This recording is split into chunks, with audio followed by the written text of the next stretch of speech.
Ladies and gentlemen, hey, hi, how you doing? Welcome back to the channel. Thank you so much for stopping by. Modern Warfare 2 is here, and you're probably trying to figure out how you can improve the fastest when it comes to aiming. Obviously, you got to get those headshots for the camo challenges. You want to be able to get those quick and easy kills, and especially with the TTK in this game and just how fast it is, it really rewards having the most precise aim and most accurate aim possible. So today, I got a few quick tips for you guys to almost instantly improve your aim. Very simple things that you can do, very simple things you can sort of train to really, get your accuracy up. So the first one, or the first couple really, have to do with certain settings. First up, your aim response curve type. This is going to be something that relates to how your response on your sticks feel. Now, this one in particular is for controller. Of course, keyboard and mouse, you won't have this exact option. Some other things will be more geared towards that. But for controller players, aim response curve type is a pretty important setting to change because, like I said, it completely affects how your sticks react when you move them. Now, the standard one, it works. Like, your screen's gonna move and your gun's gonna move where you move your stick, but it's not going to be super snappy. It's not going to be the most smooth. Linear is also decent for sure. It's a 1-to-1 ratio basically of how you're moving your stick versus what is actually happening on screen. It's consistent, it works, and it's a perfectly fine choice, but it's still not the number one go-to. All the pro recommendations, all of the top tier gameplay recommendations go for dynamic. This is a reverse S curve, so it's going to be nice and snappy whether you are fighting long range, whether you're fighting close range, and it's going to be nice and consistent throughout. You're going to just notice it feels smooth. When you're aiming around, there's not going to be minimal delay feeling or anything like that, no laggy feeling. It's snappy, it's fast, it's smooth. Dynamic is going to be the best way to go for your controller aim response curve type. Now, the next setting you want to focus on, or rather the series of settings, is your individual zoom settings, but also your basic sensitivity. Now, for any, mouse players, it's a lot more individualized than controller is. Controller, there are some better, suggestions for the best sensitivities here and there, whereas mouse and keyboard, it is very much so based around your preference. Some players really like a super high sensitivity in game and they'll play on 400 DPI. Other players play on a 1600 DPI and a super low sensitivity in game. Some players are right there in the middle, so that is a lot more based on what is comfortable for you, the mouse space you have, all sorts of that. So there's not really a best sensitivity number for mouse. But for controller basic sensitivity, you want to just make sure you're not too fast but too slow with your sense. Now, we have 20 total options here in MW2, 20 being super fast and absolutely cracked out, 1 being a snail's pace left to right, and up and down for what it's worth.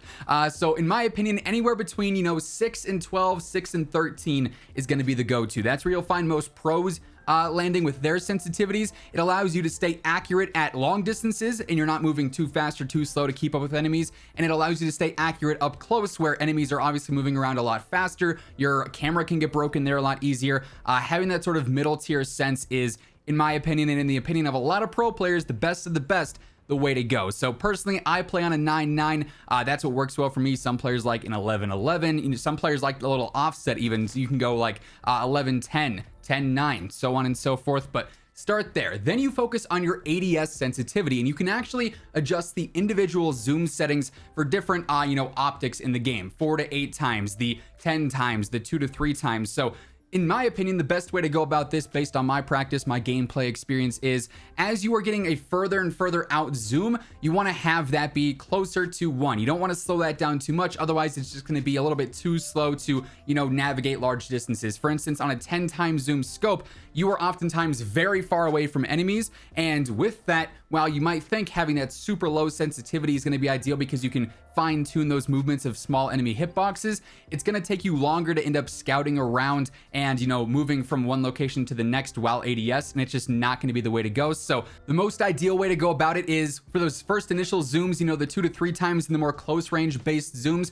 start a little bit lower around the 0.8 or 0.7 mark, and then gradually increase that closer to 1 as you get further and further out with those higher tier zooms, so that your aim stays consistent over all ranges. Again, you'll find a lot of pros doing this as well, so definitely worth checking out those. Now, outside of just tweaking some settings, there are a few things you can do in game to sort of perfect your aim as well, and these only take a few minutes when it comes down to it. The first one is warming up against bots in multiplayer. You can set up a private match with a bunch of different bots active and just shoot at those for a bit. You can shoot at them for, 10 minutes, you can shoot at them for 20 minutes, 30 minutes, just depends on how long it takes you to get warmed up and how long it takes you to feel confident in your shot. Also, real quick, if you guys are new to the channel, every day I got you covered with tips like these, the latest news and updates, class setups, everything going on between MW2, Warzone 2, DMZ. You're gonna find it all right here. So feel free to hit that subscribe button, join us on the road to 1 million. Would seriously appreciate it. And if you guys enjoyed this video or if it helps you out at all, let me know by dropping a like on it. Let's try and go for 1,500 on this one. But just setting up players that are going to move and sort of reenacting that realistic gameplay experience of having those enemies walking around, potentially shooting back at you depending on the difficulty you set those bots to. It's a great way to get a feel for your movement, your aim, your timing with everything, whether that be B-hops, whether that be corner peeks, all sorts of stuff like that. Again, you'll oftentimes see pros doing this before they start playing. They'll drop in a match with a bunch of bots and just shoot them, work on their headshot aim, work on, their B-hops and transitions and stuff like that. It's a great way to get into that groove before you start playing. You can do this every day if you want. It's something that will gradually over time, become easier and easier to get warmed up. Most days, pending, you walk in from, outside shoveling the snow, it might take a little bit longer, but in general, shooting against the bots before jumping in is a great way to sort of perfect your aim or just learn weapons that way. But with MW2, we can also learn weapons in an alternative way that's also really convenient, and that is the firing range. Now in this case, I don't feel like your player tracking is what you want to focus on. Primarily what I'd use the firing range for is testing recoil patterns and mastering recoil patterns. There is a bit more noticeable recoil on some weapons in this game versus some previous COD games. Vanguard, we're looking at you, which had no recoil. So you can still learn these patterns, but they might take a bit longer to actually master. But just shooting them on the firing range, learning that recoil pattern, seeing where it goes, and adjusting accordingly, and sort of engraving that into your muscle memory is a great way to master these weapons. And realistically, this should only take a couple of minutes per weapon. So whatever you plan on using that day, if you're going through and leveling something, shoot it a bit in the firing range, get used to that recoil pattern, and you are going to be good to go very quickly there. It's a very basic tip, but it's one that absolutely works. Now, to wrap things up for this one, another thing that you can do just to help yourself in general is check out my friends over at Gamer Advantage, especially with launch day now here with Warzone 2 and DMZ coming up. We are all on the game grinding for long sessions, leveling up weapons, doing camo challenges, the whole nine. And if you ever want to, be able to game better for longer, you got to check out Gamer Advantage. They're super lightweight, super comfortable. They got plenty of different frame options and even prescription or regular lenses. So they're super comfortable regardless of whether or not you're wearing a headset or just, working on some schoolwork or some office work, whatever the case may be.